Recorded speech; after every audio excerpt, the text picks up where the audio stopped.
debo abandonar el cuerpo. ¿Qué forma más preciosa de poder expresar cómo vamos a morir? No dice porque ya voy a entregar los tenis o porque ya me voy a morir, como muchas veces lo expresamos en diferentes naciones, sino que de una forma muy bíblica y muy espiritual, la Biblia nos muestra que la muerte es simplemente salirnos de un envase, salirnos de un tabernáculo, porque aquí la palabra cuerpo es esquena en el griego, que es la palabra tabernáculo. Pedro estaba consciente de dos cosas. En primer lugar, en su primera carta nos habla de los últimos días y que el fin se acerca. Y en su segunda carta se refiere al tiempo que ya le quedaba tan corto de vida. En otras palabras, Pedro nos está diciendo: Dios me ha mostrado que mi vida en este mundo es muy corta. Él sabía que muy pronto el Señor se lo iba a llevar a casa, como a ti también y como a mí también. Y nuestra vida pasó como el vapor, que aparece y desaparece de repente. Sin embargo, antes de que Pedro abandonara su cuerpo, él nos quiere dejar instrucciones acerca de cómo debemos nosotros prepararnos para los últimos tiempos.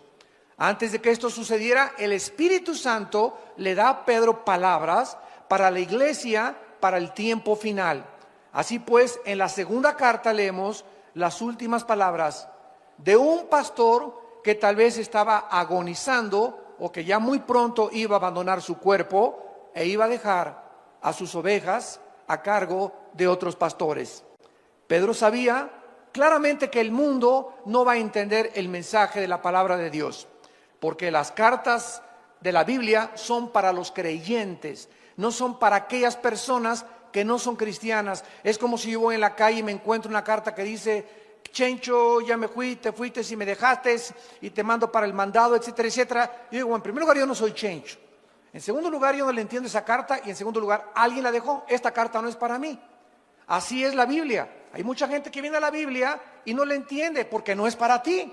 La Biblia y el mensaje de Dios es para aquellos que han aceptado a Jesucristo como su Señor y Salvador.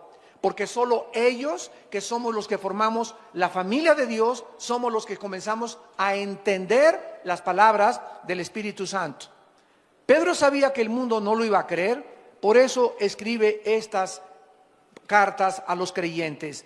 Esto es un mensaje de advertencia también, porque en su segunda carta, capítulo 2, versículo 1, comienza a prevenirnos de las cosas que vamos a enfrentar.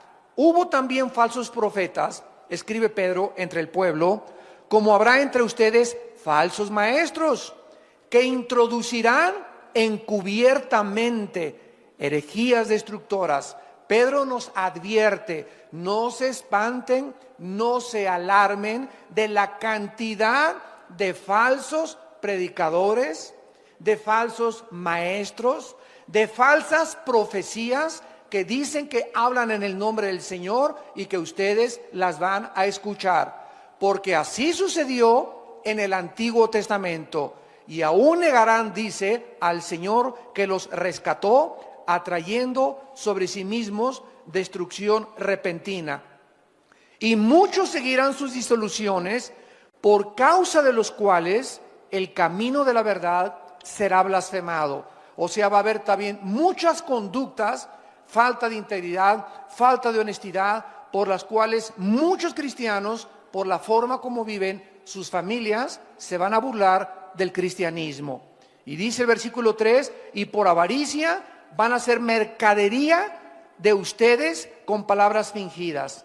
Sobre los tales, ya de largo tiempo la condenación no se tarda y su perdición no se duerme. Dice Pedro que habrá falsos maestros, falsos profetas, que habrá personas que vayan a escandalizar a la gente y que además va a convertir el evangelio en un mercado. En otras palabras, van a comenzar a cobrar por escuchar el evangelio.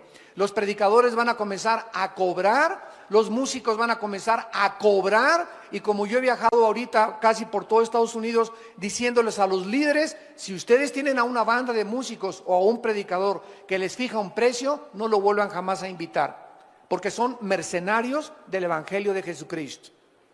No podemos nosotros más que presentar gratuitamente el Evangelio de la gracia de Dios. Pero ahora ya vemos en la televisión que te mandan sobres. Hace poco hay un predicador la semana pasada, no lo van a creer, pero esto fue lo que dijo. Tenemos un déficit de $3 millones en nuestra organización. Necesito que ahorita saquen un sobre y le pongan atrás del sobre, pongan su ofrenda y pónganle atrás del sobre deuda cancelada. Porque en el momento en que ustedes me entreguen su sobre, otra persona y yo vamos a orar por este sobre para que todas tus deudas sean canceladas. Y además vamos a orar para que Dios te abra los tesoros escondidos.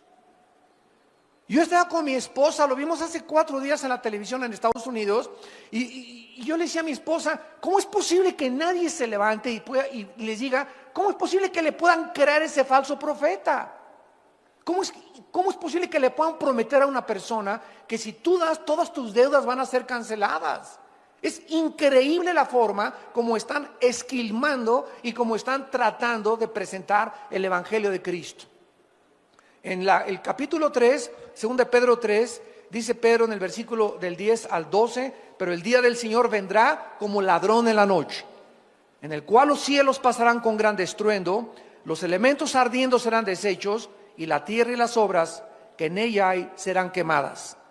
Puesto que todas estas cosas han de ser deshechas, ¿cómo no debéis vosotros andar en santa y piadosa manera de vivir, esperando y apresurándoos para la venida del día de Dios, en el cual los cielos encendiéndose serán deshechos, los elementos siendo quemados se fundirán, pero nosotros esperamos, según sus promesas, cielos nuevos y tierra nueva, en los cuales mora la justicia.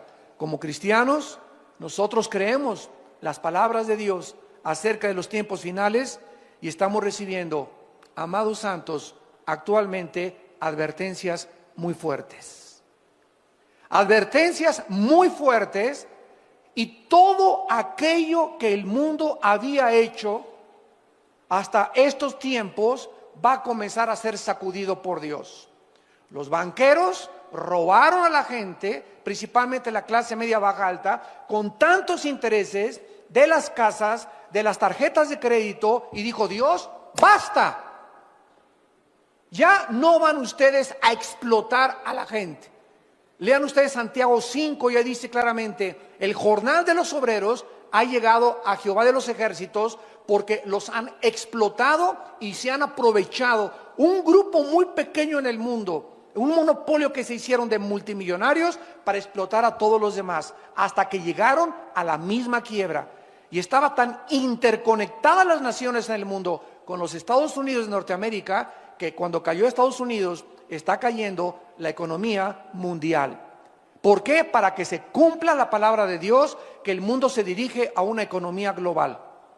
Muy pronto, escúchenme ustedes, no lo digo yo, lo dice la Biblia, vamos a tener una moneda tal vez internacional, y los primeros pasos van a ser que no va a ser el peso, ni el dólar canadiense. Se va a unir Canadá, Estados Unidos y México con una sola moneda. Se van a unir después el euro con otra sola moneda, y hasta que el anticristo surja será una moneda internacional. Y después viene la marca de la bestia, donde nadie podrá comprar ni vender sin tener el número 666. El mundo se dirige con una velocidad vertiginosa y acelerada a los tiempos finales. Y Dios está sacudiendo lo que más le duele a la gente, el dios del oro y la diosa del sexo. Son los dos dioses ante los cuales el mundo se ha inclinado actualmente. Han adorado al oro, han adorado al dinero, y Dios nos ha dicho a nosotros, ustedes no se afanen por vuestra vida. ¿Qué han de comer? ¿Qué han de beber? ¿Dónde han de dormir? Búsquenme, para que no se llenen sus corazones de glotonería y de los afanes de esta vida, y el día los sorprenda como ladrón. ¿Cómo debemos entonces prepararnos para estos tiempos que estamos viviendo? Es normal pensar, es lógico cómo vamos a sobrevivir los tiempos amenazadores que estamos enfrentando. Cuando las tormentas comiencen a azotar más fuerte y comience a llegar a tu vida, toda esperanza comience a escaparse de recuperación, como los que perdieron sus casas en Galveston, Texas, en Nueva Orleans, los que están sufriendo el incendio de sus casas en California, los tsunamis, los huracanes. Cuando llegue una devastación a tu vida, donde pierdas el trabajo y pierdas las cosas que tú crees que para ti eran lo más importante, entonces, ¿qué es lo que vas a hacer acerca de tu vida y de tu familia? ¿Qué vas a hacer acerca de tu trabajo, de tu casa, de tu comida y de tu ropa? Creo que esto es una preocupación lógica y legítima de todo creyente, pero de una manera asombrosa. Pedro no nos ofrece ningún consejo acerca de cómo prepararnos financieramente. No nos aconseja dónde invertir nuestro dinero. No nos aconseja nada de cómo proteger nuestra casa, ni cómo sobrevivir al calentamiento global o a la inflación. ¿Por qué? Vamos a ver enseguida los 4 consejos que nos ofrece el apóstol Pedro. Número 1. La primera cosa que debemos hacer para prepararnos para los tiempos que estamos viviendo es confiar en la fidelidad de Dios. Número 1. Pedro ya había experimentado la pobreza. Ya había experimentado la fidelidad de Dios. Cuando seguían a Jesucristo, Cristo les enseñó a que no se preocuparan dónde iban a dormir al otro día, si iban a traer tortas, si iban a traer sándwiches, si iban a tener comida, porque ellos donde les agarraba la noche, ahí dormían. Y donde en la noche les sorprendiera, ahí ponían un cartón, un petate o sobre el pasto, y ahí comenzaron a aprender a despertarse todos los días y a seguir a ese hombre que dijo Jesús: hoy no les va a faltar donde dormir, hoy no te va a faltar el techo, hoy no te va a faltar la comida. Vean ustedes, por ejemplo, en Mateo capítulo 8, versículo 20, que dice la Biblia, Mateo 8:20, Jesús les dijo a los discípulos: las zorras tienen guaridas y las aves de los cielos tienen nidos, mas el Hijo del Hombre no tiene dónde recostar la cabeza. En Mateo capítulo 14, versículo 15 al 21, Mateo 14, del 15 al 21, les dice Jesús: cuando anochecía se acercaron los discípulos y le dijeron a Jesús: el lugar es desierto, la hora ya pasada. Despide a la multitud para que se vayan por las aldeas y compren de comer. Jesús les dijo: no tienen necesidad de irse, denles ustedes de comer. Aquí se enfrentan con una situación donde había cerca de 5,000 personas. Y ya no tenían leche para los niños, ya no había comida en la noche, y los discípulos comenzaron a afanarse y a preocuparse. No tengo para mañana, no tengo para hoy en la noche para comer. Y Cristo les dice: denles ustedes. Y en ese momento se voltean los discípulos, ¿verdad? Y le han de haber dicho: Señor, no trajimos sándwiches. No hay ni un McDonald's abierto a estas horas. No hay nada absolutamente que podamos recurrir. Ellos dijeron: no hay más que 5 peces y 5 panes y 2 peces. Y Cristo dijo: lo poco que tú tienes, escucha este principio, lo poco que tengamos con la bendición de Dios se multiplica. Lo poco que tengamos, si tenemos la bendición de Dios, se nos va a multiplicar. Tráiganme lo poquito que tengan, dijo Jesucristo, y entonces mandó a la gente recostarse sobre la hierba, y tomando los 5 panes y los 2 peces, levantando los ojos al cielo, los bendijo y partió. Y dio los panes a los discípulos y los discípulos a la multitud.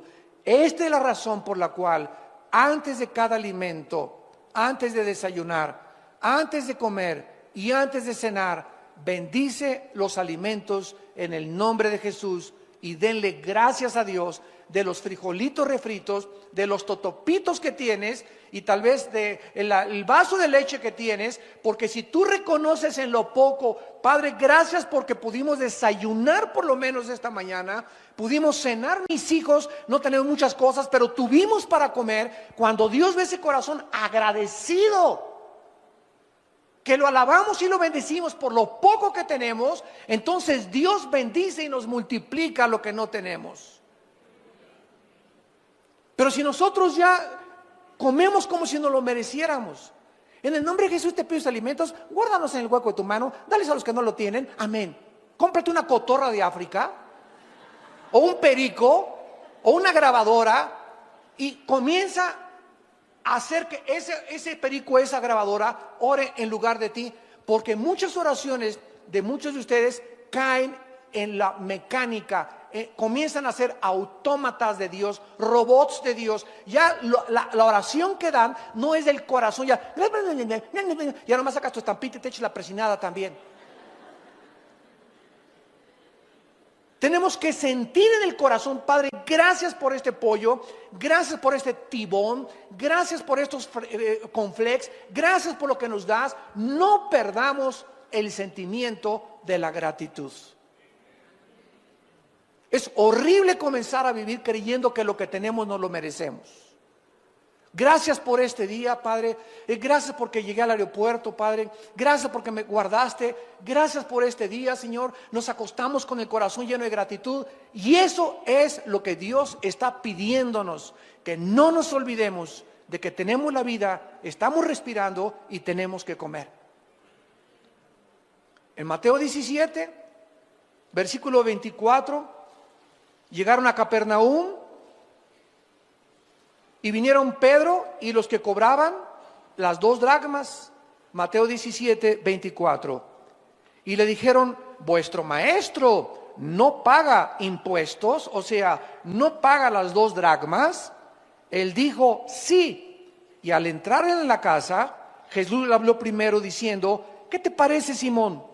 Los reyes de la tierra, ¿de quiénes cobran los tributos o los impuestos? ¿De sus hijos o de los extraños? Pedro le respondió, de los extraños. Jesús le dijo, luego los hijos están exentos. Sin embargo, para no ofenderles, ve al mar, echa el anzuelo y el primer pez que saques, tómalo. Y al abrirle la boca, hallarás un estatero, que es una moneda que correspondía a 4 dracmas. Un estatero. Tómalo y dáselo por mí y por ti. Cuando ellos necesitaban comer, Dios lo multiplicaba. Dormir, dormían en cualquier lugar. Y cuando necesitaban dinero, hasta para pagar los impuestos, de una forma sobrenatural, Cristo les proveía lo que no tenían. ¿Se imaginan ustedes el control de Jesús, que hizo los cielos, la tierra, los peces, los animales, los moscos, los insectos, las estrellas, los planetas? Y cuando viene a esta tierra nos muestra que Él era el que tenía el control del universo, al decirle a Pedro, hay un pez que te va a obedecer, y el que va a morder el anzuelo trae dentro un dracma que alguien tiró y se lo comió. Cristo sabía aún lo que los peces comían. ¿Y cuál era el pez de los miles que había en el mar de Galilea? Que tenía una moneda en su estómago, en su pancita, para que con esa pagara los impuestos. ¿Tú crees que a ti no te dará Dios lo que tú necesitas si tú se lo pides? Si un hijo le pide a su padre un pan, ¿le daremos una serpiente a nuestro hijo? ¿Cuánto más nosotros, cuando tenemos una necesidad, debemos nosotros de seguir confiando en Dios? Los apóstoles aprendieron a vivir sin dinero y con dinero.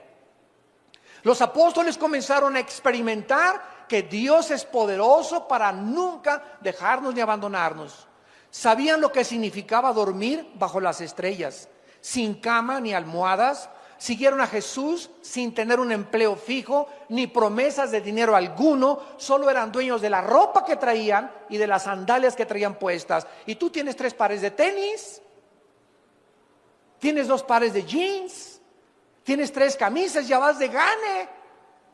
Tienes un techo, no estás a la intemperie durmiendo. Tienes un jacalito donde duermes arriba de un petate. Tienes un horno ahí para que te caliente. En otras palabras, los discípulos aprendieron a confiar en la provisión diaria de Dios para todas sus necesidades. Esto es lo que nosotros tenemos que aprender en Filipenses capítulo 4. Filipenses capítulo 4.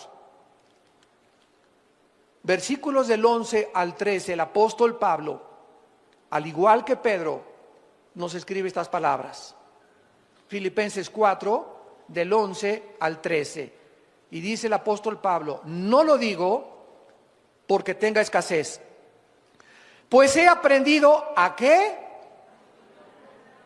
¿Cuál es la clave para ser feliz? No es tener dinero, porque si solamente eres feliz cuando tienes dinero, qué miserable vas a ser cuando no lo tengas.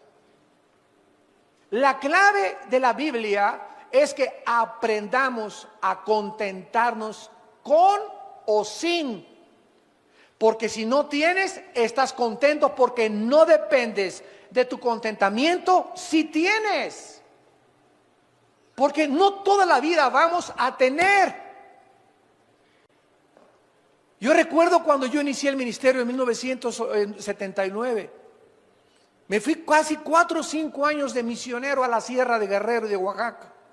Y durante 3 años anduve en la sierra con los indígenas durmiendo en petates, en casas de adobe, en pueblos de leprosos.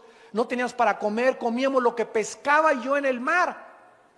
Y lo que arrancábamos, los mangos que arrancábamos de los árboles, esa era la comida de mi familia durante 4 o 5 años. Y nunca dejamos de comer mangos, nunca dejamos de comer manzanas, y siempre pescaba algo en el mar para llegar y hacer un pez o 2 peces, y comimos pescado durante 4 o 5 años porque éramos tan pobres que no teníamos. Mi primer coche lo compré hasta 1987, una combi que un hermano me regaló en México. Y andaba en México en las camionetas y en las peceras para acá y para allá, en la lluvia dando estudios con las iglesias, etcétera, etcétera. No todo lo tenemos hasta ahorita. Pero han pasado 30 años del ministerio y me he dado cuenta que nos usó a nosotros a Dios para abrir el camino y para enseñarnos precisamente a que nada nos debe detener. Dios me enseñó y aprendí a contentarme cualquiera que sea mi situación. Si ahora soy pobre, ya no le voy a tener miedo a la pobreza, porque ya sé lo que es ser pobre. Ya aprendí que cuando estaba con Él era contento, y me acuerdo que llegaba a la casa y cantábamos himnos y con una vela hasta las 3 de la mañana estudiaba teología, porque ni luz teníamos en la cabañita que vivíamos en Acapulco, en una montaña. Entonces yo me río de ver hacia ahí la pobreza, me río porque ya he aprendido a contentarme y no me hace falta que no tener. Y es lo que muchos desgraciadamente no han podido aprender. Crían a sus hijos como niños pirurations. Y les dan reloj ya a los 12 años y a los 15 años su coche, etcétera, etcétera. Y estamos criando una generación de chavos perruris que no saben lo que es sufrir y no saben lo que es ganarse el pan con el sudor de su frente. Y es cuando nosotros se casan a los 24 o 25 años de edad y ya quieren tener su Sony Trinitron, tienen que tener alfombras persas, persianas de Liverpool y de Palacio de Hierro, y quieren tener todo, y si no lo tienen se suicidan o roban o se divorcian, porque mi mamá me crió en camas de sábanas de seda y comíamos puro caviar y comíamos puro chivo importado.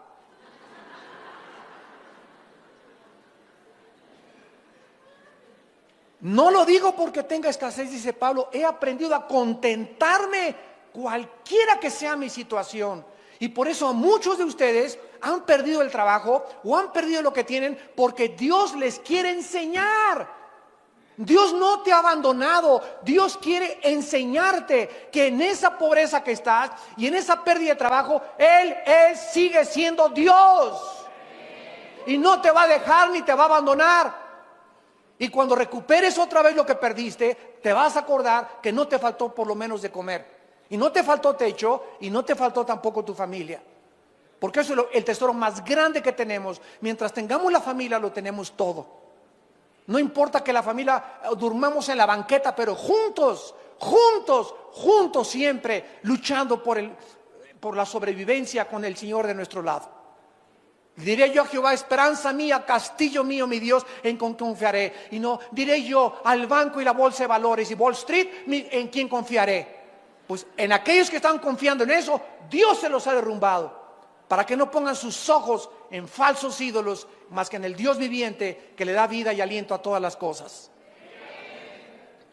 Dice Pablo, versículo 12, sé vivir humildemente, sé tener abundancia, en todo y por todo estoy enseñado, para estar saciado como para tener hambre, para tener abundancia como para padecer necesidad.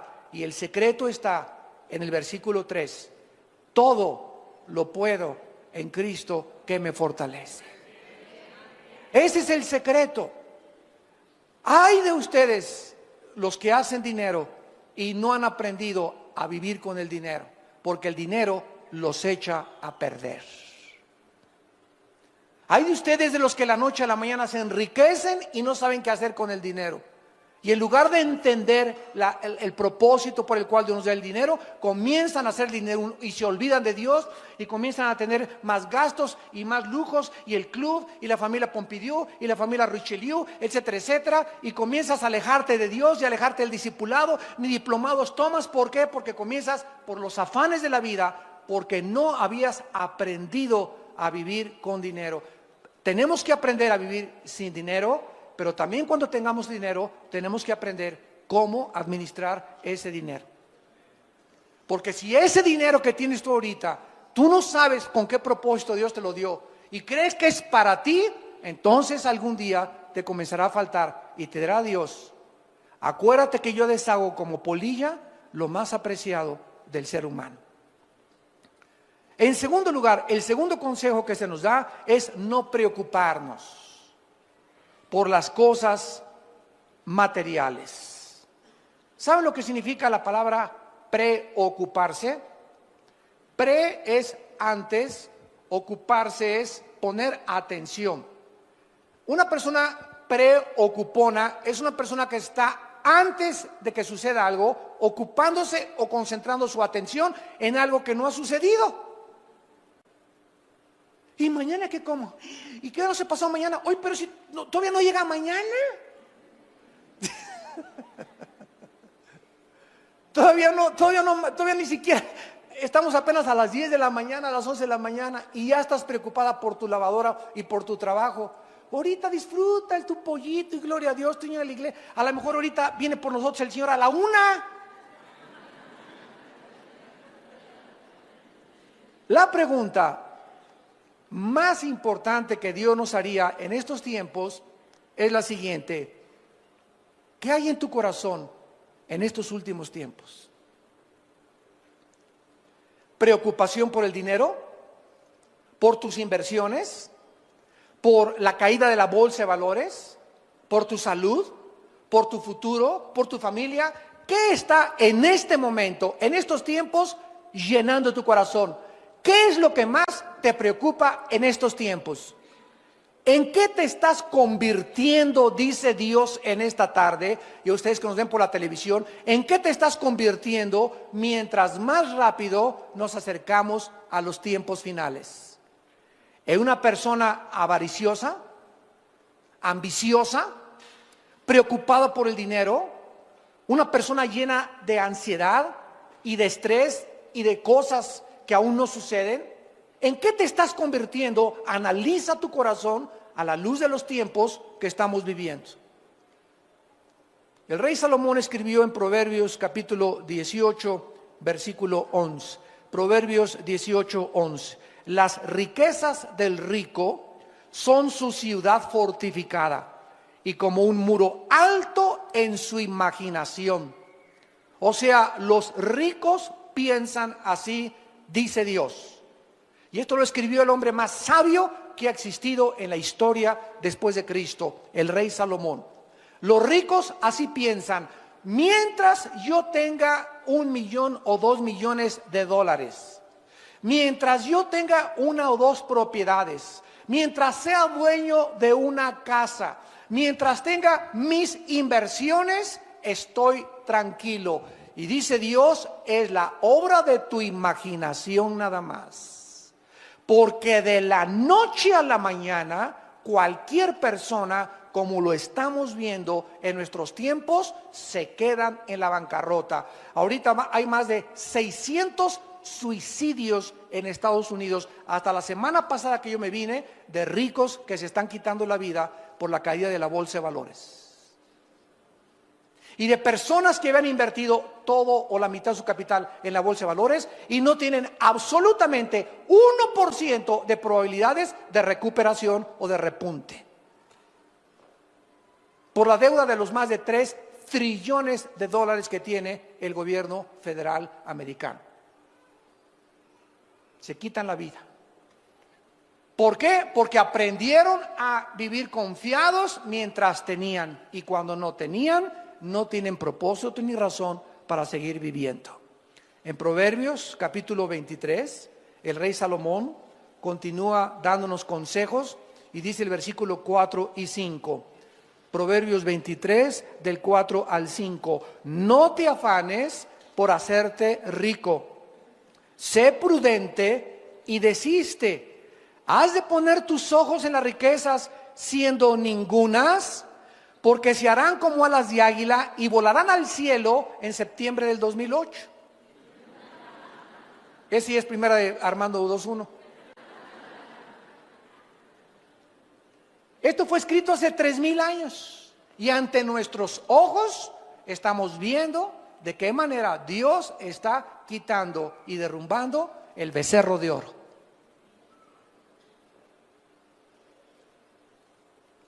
En 1 de Timoteo capítulo 6, en el Nuevo Testamento, el apóstol Pablo también tiene palabras para nosotros. Y dice en 1 de Timoteo capítulo 6, versículo 6 en adelante. Pero gran ganancia es la piedad acompañada, otra vez igual que Pedro y que Pablo, contentamiento. Gran ganancia es la piedad acompañada de contentamiento. La palabra piedad, eusebia en el griego, significa la vida o vivir cerca de Dios. Tú vas a ganar, nunca vas a perder. Mientras tú vivas cerca de Dios, siempre vas a ganar.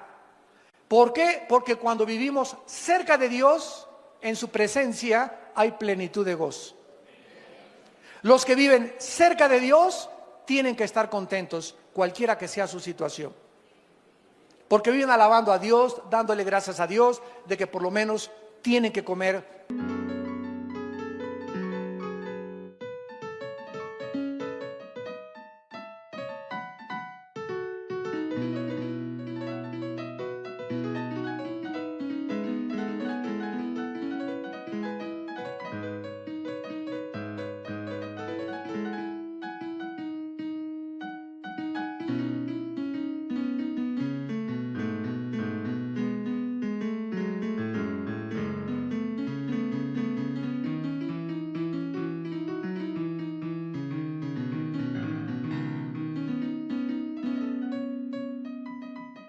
Tienen guaraches que ponerse y tienen un petate donde echarse, donde acostarse.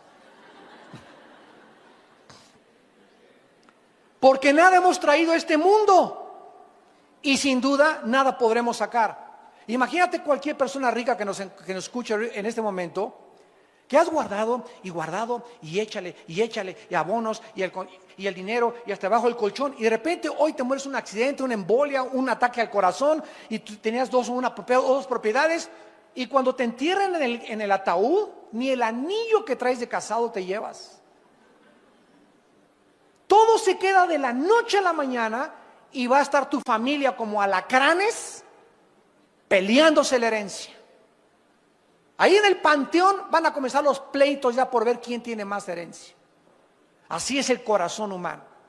¿Y para qué lo que guardaste? Lo guardaste para que lo heredaran y se convirtiera en maldición en tus hijos y en mucha familia. Así que teniendo sustento y abrigo, estemos contentos por el amor de Dios. Teniendo sustento y abrigo, estemos contentos, porque los que quieren enriquecerse caen en tentación y lazo, y en muchas codicias necias y dañosas que hunden a los hombres en destrucción y perdición, porque raíz de todos los males es el amor al dinero. No dice que el dinero sea una maldición, dice que es el amor al dinero lo que es una maldición. Porque amando el dinero y codiciándolo, se extraviaron de la fe y fueron traspasados de muchos dolores. La raíz de todos los males es la ambición y la avaricia de guardar más de lo que tenemos. No está diciendo que los ricos no van a entrar al cielo, ni Dios está en contra que tú tengas un Ferrari el lunes y un Mercedes y un Lamborghini el miércoles. Si tienes y ganas 3 millones de dólares, te puedes dar ese lujo mientras le des a Dios proporcionalmente. Si ganas 3 millones de dólares, dale 1,5 millones de dólares a la obra. Y dice Dios, yo no tengo ningún empacho en que te quedes con 1,5 millones al mes. ¿Por qué? Porque veo que el dinero no es un ídolo para ti. No te has olvidado de mí, dice el Señor. Ese es el secreto del dinero. Pero cuando comenzamos a tener dinero y comenzamos a guardar de más, habiendo tantas necesidades, orfanatorios, que institutos, que comprar un edificio, etcétera, etcétera, y tú guardas y échale, y échale, y échale, es cuando Dios se enoja contra nosotros, porque nos convertimos en avariciosos, en codiciosos, y en personas que vamos a ser algún día hundidas en perdición y maldición. Dice en Eclesiastés capítulo 5 en el Antiguo Testamento, después de Proverbios está Eclesiastés, y dice Salomón, el hombre más multimillonario que ha existido en toda la historia, Salomón. Nadie ha tenido más dinero que Salomón. Ni Howard Hughes, ¿verdad? Ni Bill Gates, ni Carlos Slim, ni ningún otro millonario actual se compara con las riquezas que tuvo Salomón. Y escuchen lo que dijo Salomón, Eclesiastés 5, versículo 10 en adelante. El que ama el dinero no se saciará de dinero, y el que ama el mucho tener no sacará fruto. Esto es vanidad. Cuando aumentan los bienes, también aumentan los que los consumen. Qué bien pues tendrá su dueño sino verlo con sus ojos. Dulce es el sueño del trabajador, coma mucho, coma poco, pero al rico no lo deja dormir la abundancia. Qué ironía del destino, ¿verdad? El campesino va y siembra su maicito y su caballito y su burrito y en la noche... Pero el rico, mis inversiones, el cuento, la computadora, la laptop y esto y el otro. Y vemos, ¿verdad?, que aquel que no tiene nada, ¿de qué se preocupa que hoy la bolsa de valores? ¿Y qué? Pero ¿quiénes son ahorita los que se están matando? ¿Quiénes son ahorita los que están suicidando? ¿Quiénes son ahorita los que están comprando Prozac, pastillas tranquilizantes, y le están entrando más a la coca y más al alcohol? ¿Quiénes? Aquellos que tenían puestos sus ojos y que amaban el dinero. Para ellos es esta maldición. Y dice el versículo 13, hay un mal doloroso que he visto debajo del sol, las riquezas guardadas por sus dueños para su mal, las cuales se pierden en malas ocupaciones, y a los hijos que engendraron, escucha, nada les queda en su mano. Jesús nos dejó consejos, amados santos de Dios, de cómo sobrevivir.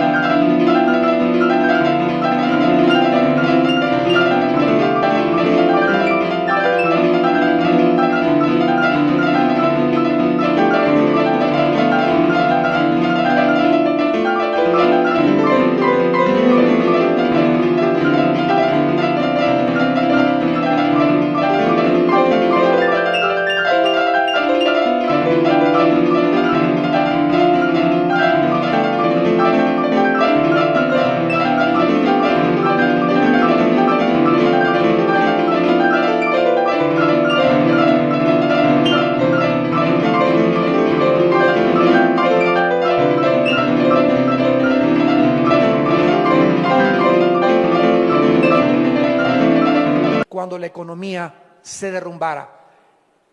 No nos dejó consejos de cómo invertir ni qué guardar, sino que al contrario nos dio instrucciones el Señor Jesucristo, muy claras en Mateo capítulo 6. Y dice Mateo 6, el Señor Jesucristo, versículo 25, cuando ya hace 2000 años, los apóstoles comenzaron, oye, ¿y si pierdo mi trabajo? Oye, ¿y si ya no tengo para mañana qué comer? ¿Y si el Señor Jesucristo nos deja? ¿Y si hoy en la noche no hay ningún Holiday Inn donde hospedarnos? ¿Y si no hay un restaurante abierto? Y comenzaron a usar una palabra que se llama afán. Afán, que es la palabra griega merima. Por tanto les digo, versículo 25, no os afanéis. ¿Qué significa afanar? Significa estar ansioso, preocupado, pensar continuamente o enfocado continuamente en el dinero o en lo de mañana, intranquilo, sin tener paz. Eso es lo que hace el amor al dinero. No os afanéis por vuestra vida. ¿Qué han de comer? ¿Qué han de beber? Ni por su cuerpo, ¿qué han de vestir? ¿No es la vida más que el alimento y el cuerpo más que el vestido? Pregúntate en esta tarde, ¿estoy vivo? Ahora, si estás vivo y yo estoy vivo, ¿a quién le debemos el aliento y la respiración? A Dios. O sea, Dios está consciente que estás vivo. Y si Dios está consciente que estás vivo, entonces, ¿no crees que también está consciente del zarape que traes? ¿De los guaraches que traes? ¿De la casa donde vives? ¿De si tienes o no tienes para comer? Entonces, si Dios nos sigue dando la vida y amanecimos hoy, ¿por qué nos preocupamos en las cosas secundarias cuando lo más importante es vivir? Este es el mensaje de Cristo a nuestra conciencia. Miren las aves de los cielos, versículo 20, que no siembran, ni ciegan, ni recogen en graneros. Salte mañana en la mañana, dice Cristo, y asómate a ver los pajaritos. Ninguno de ellos tiene cuenta en Bancomer. Nunca encontrarás a los pajaritos haciendo un hoyo. Vamos por las lombricitas y vamos a guardar lombricitas aquí, a amontonar 5 o 6 lombricitas en la noche, y me voy a mi nido con mi pajarita, con mi esposita y con mis pajaritos, y ahí tenemos lombricitas por si mañana amanece y no tenemos lombricitas para mañana. Dios puso un programa en los pajaritos para que fueran una lección a nosotros y para que los observáramos. Si Dios les puso ese programa donde ellos no deben de amontonar ni guardar para mañana, ¿por qué entonces lo hacemos nosotros? ¿Por qué desconfiamos del poder y la misericordia de Dios? Y vuestro Padre Celestial alimenta a las aves, ¿no valen ustedes más que ellas? Un pajarito, ¿cuánto cuesta? 3 pesos. Hasta peso te los venden en el mercado a veces. ¿Y cuánto vales tú? Que Jesucristo, su Hijo, dio su vida en una cruz por nuestros pecados. ¿Y te estás preocupando por mañana? ¿Qué enojado está Dios contigo? Qué triste y qué desgarrado tiene su corazón Dios. Porque sin fe es imposible agradar a Dios. Si no la fe es confiar. Si no confiamos en Dios y no está Dios viendo que estamos confiando en Él, no lo estamos agradando. Puedes aplaudir, tocar el pandero, gritar, hacer 1000 cosas, levantar iglesias, predicar el evangelio, pero la única forma y la más importante forma en la que Dios está contando con nosotros, contento, es que vivamos confiando en su provisión diaria. ¿Y quién de ustedes, dice el versículo 27, podrá añadir a su estatura un codo? Tú naciste chaparrito con unos 55 de estatura, aunque te pongas tan corto no vas a crecer. Eso es forma genéticamente ya parte del cuerpo humano. Por más que le hagas así, y le hagas así, y le hagas así, no vas a crecer. Y así, si tú dices, voy a tener 2 empleos ahora, para tener más dinero y mi esposa la voy a meter a trabajar para que entre los dos gastemos el sustento cuando tienen niños chiquitos. Dios quiere que tu esposa se quede en su casa y los niños nada de guardería, que los cuide tu esposa, y si tú confías en Él, aunque tú te afanes, no vas a progresar más, porque aunque tú te afanes y ella se afane y les entre más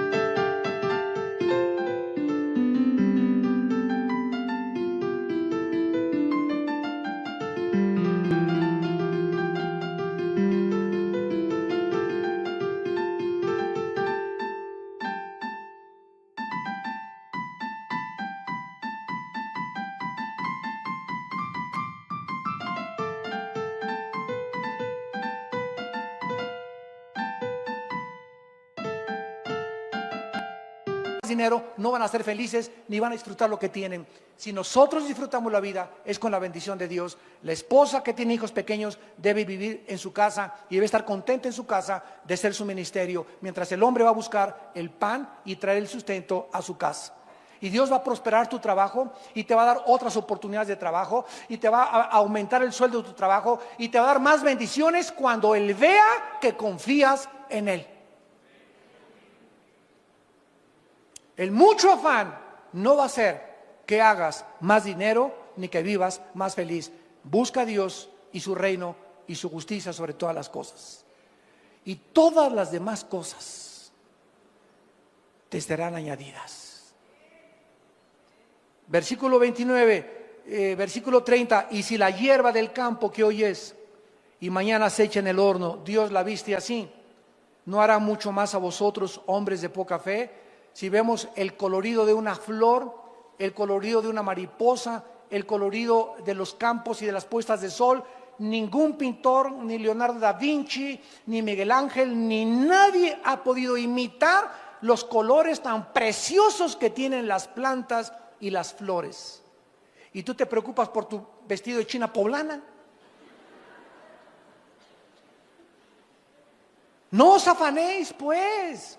No estés intranquilo, no pierdas la paz, mantén la serenidad, guarda la tranquilidad en tu corazón. El Señor es mi guiador, Él es mi pastor, nada me faltará. En lugares delicados pastos me hará descansar. Confía en mí, dice el Señor. Este es el tiempo más precioso que la iglesia tiene para demostrar quiénes son los cristianos. ¿Quiénes son ahorita verdaderamente los cristianos? Ya se acabó el cristianito el domingo nada más. Ahora vas a demostrar en los tiempos que estamos viviendo si realmente crees y confías en Dios. Los gentiles, dice Cristo, el versículo 32, o sea, las gentes que no tienen a Cristo buscan todas estas cosas. Ve a tu cuñado, a tu tío, a tu primo, a tus hermanos, ve a tus familiares que no sean cristianos. Viven únicamente para la lana, la plata, la plata, la plata.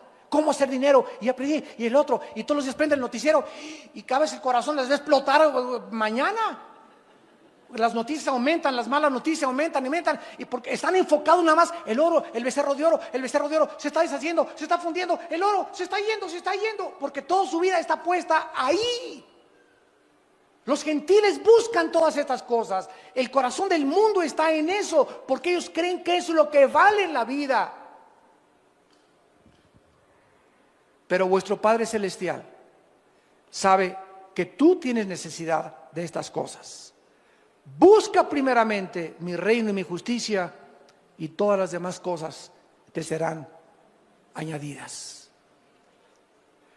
Y finalmente, regresamos a 1 de Pedro 4, se nos da el cuarto consejo: prepararnos espiritualmente. Dice en 1 de Pedro 4:7, mas el fin de todas las cosas se acerca, sean sobrios y velen en oración.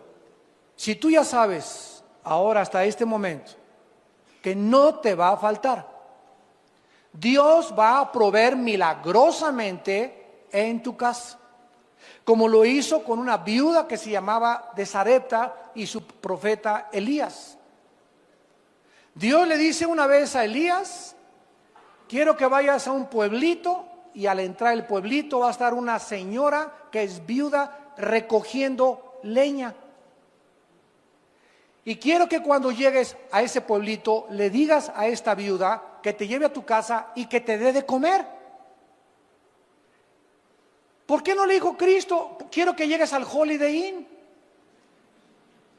O te voy a mandar con una familia que tienen cornflakes, que tienen avena, que tienen bastante para desayunar, tienen hasta chorizo de Toluca para que te hagan de desayunar. ¿Por qué Dios manda a su profeta con la mujer más pobre de todo el pueblo? Parecería a primera vista falta de misericordia, ¿no es verdad? Caray, aún lo que no tiene se le va a ir a quitar a esa pobre. ¿Cómo lo manda con la que no tiene? Pues llega Elías y la viuda le dice: sí, con mucho gusto, tengo nada más en mi casa, ni cornflakes ni avena, tengo nada más un poquitito de aceite y un poquitito de harina para hacer y freír una sola pieza de pan o un hot cake. Y la viuda hace lo que le queda, y tenía un hijo la viuda. Era para ella y para su hijo.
¿Y qué pudo haber dicho ella? Oye, no tenemos ni para nosotros, ¿quieres que te dé? Ah, pero ahí se encontraba el secreto del poder de Dios para nosotros en nuestra vida también. Entonces la viuda no repeló, porque era una viuda que conocía a Jehová. ¿Y saben lo que hace la viuda? Cocina ese hot cake o ese pan y lo parte a la mitad y le da la mitad al profeta de Dios, y la otra mitad se la reparte entre ella y su hijo. Y cuando Dios ve y Elías ve que ella hace eso de compartir aún lo que no tenía, entonces el profeta, guiado por el Espíritu de Dios, le dice a la viuda: nunca de aquí en adelante te faltará el aceite y la harina en tu casa. Cuando Dios ve que en lo que no tenemos somos fieles, nos dará lo mucho. Porque hay mucha gente ahorita, pobres avariciosos, así como hay ricos avaros, hay pobres avariciosos. Ay, hermano, ¿cómo quiere usted que diezme si no me alcanza? Precisamente porque los 5 pesos que gana por lavar cada pieza de ropa, señora, como una lavandera hace muchos años que enfrenté en la iglesia, que llegó a la iglesia y me dijeron unos hermanos: hoy anda una señora pidiendo dinero en la iglesia. Y me acerqué y le pregunté a la señora: oiga, señora, ¿por qué está pidiendo dinero aquí en la iglesia? Me dice que soy lavandera. Y le digo: ¿cuánto cobra por cada pieza de ropa? Esto fue como en el 84, 85. Y me dice: pues cobro 5 pesos. Y le dije: ¿y de esos 5 pesos le da usted 50 centavos de diezmo al Señor? Y me contestó: ay, hermano pastor, ¿cómo quiere que comparte 50 centavos si apenas con los 5 pesos me alcanza? Y le dije: ¿sabe una cosa? Como Don Teofilito ni le seguirá alcanzando, le dije. Oiga, pero ¿cómo quiere que diezme? Es que hasta los pobres siguen siendo pobres mientras más avaros sean. Pero si usted, aunque lo poquito que tiene como la viuda y le da al Señor y es fiel, aunque me vaya en camión, Señor, pero aquí está lo que te corresponde a ti, nunca te faltará, porque Dios le da la cosecha al que siembra. Lo que sembramos, recogemos. ¿Cuántos de ustedes están en la pobreza? ¿Cuántos de ustedes no tienen o no les alcanza porque son avaros? Y jamás le dan ni el diezmo al Señor, le dan limosna. Y ahorita es el tiempo de aprovechar de sembrar en el reino de Dios. Por eso vives como vives, porque ¿cómo puedes esperar una cosecha cuando no has sembrado absolutamente ni un centavo en el reino de Dios? Pedro está repitiendo lo que Cristo dijo con otras palabras en Juan 14. Si creen en Dios, crean en mí, no se turbe su corazón. No estén intranquilos, no estén preocupados, no estén ansiosos. Voy a preparar un lugar para ustedes, para que donde yo voy, ustedes también estén. Si ustedes tienen mis mandamientos y los guardan, ese es el que me ama. Y el que me ama, yo lo amaré. Y mi Padre lo amará también. Y vendremos mi Padre y yo, y haremos morada en tu vida. No te dejaré ni te desampararé, estaré todos los días hasta el fin del mundo contigo. No veas al mundo, no veas el becerro de oro fundiéndose ni deshaciéndose, no veas las noticias, veme a mí. El creador y sustentador, el que extiende los cielos como una cortina y extiende la tierra y sus productos y da aliento a los que en ella moran y espíritu a los que por ella caminan. Él es el Dios al que estamos sirviendo. Y ahorita nos está probando, no estamos todavía en la tribulación. Imagínense cuando entre la tribulación, si ahorita los que dicen que son cristianos no están soportando esta prueba, ¿cuánto más de las cosas que sobrevendrán sobre este planeta? Es el tiempo, amados santos, de prepararnos espiritualmente en oración, velando, estando conscientes de los peligros que nos rodean y estar pasando más tiempo con Dios. Es triste que actualmente veamos a millones de cristianos que invirtieron en la bolsa de valores. Y esto no significa que Dios esté en contra, no me vayan a malentender, de que invirtamos y tengamos ahorros. Dios no está en contra de que tengas ahorros, pero no que pongas tus ahorros en inversiones gigantescas como la bolsa de valores, con muchísimos más riesgos que los que tienes en el banco. Ahorita en Estados Unidos los que tienen una cuenta menores de $100,000, el banco les promete devolverle los $100,000. Si tienen más no se los promete. Así que están sacando todo el dinero que pueden de los bancos ahorita, ¿verdad? Entonces no está Dios en contra que tengas que tus 25,000, que tus 50, que tus 100,000 pesos ahorrados, o que ahorres 5 millones de pesos, mientras, escúchame, en la misma proporción le des al reino de Dios.